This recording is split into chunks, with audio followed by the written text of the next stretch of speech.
নেপালের সিরাহা জেলায় উত্তেজনা ছড়িয়ে পড়ার পর বিক্ষোভ ও প্রাণঘাতী সংঘর্ষের ঘটনায় অনির্দিষ্টকালের জন্য কারফিউ জারি করেছে প্রশাসন। দেশটির সুনসারি জেলায় দুই ধর্মীয় সম্প্রদায়ের সংঘর্ষের প্রভাবে বৃহস্পতিবার উত্তপ্ত হয়ে পড়ে সিরাহার পরিস্থিতি। বৃহস্পতিবার সেখানে বিক্ষোভকারীরা জ্বলন্ত টায়ার ফেলে সড়ক অবরোধ করে। একই সাথে বিভিন্ন ভবন ও যানবাহনে অগ্নিসংযোজনের ঘটনাও ঘটে। সুনসারিতে দুটি ধর্মীয় আয়োজনকে কেন্দ্র করে অনুষ্ঠান একই সময়ে অনুষ্ঠিত হলে বিরোধের সৃষ্টি হয়। এক পর্যায়ে তার রূপ নেয় সহিংস সংঘর্ষে।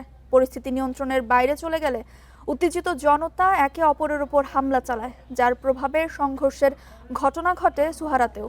এতে অন্তত 2 জন গুলিবিদ্ধ হয়ে আহত হন। এর মধ্যে একজনের মৃত্যুর কথা বলেও তা নিশ্চিত করেনি কর্তৃপক্ষ। পরিস্থিতি নিয়ন্ত্রণে মোতায়েন করা হয়েছে নেপালি সেনাবাহিনী ও পুলিশ। এ পরিস্থিতিতে সবাইকে শান্ত থাকার আহ্বান জানিয়েছেন নেপালের প্রধানমন্ত্রী বালেন্দ্র শাহ।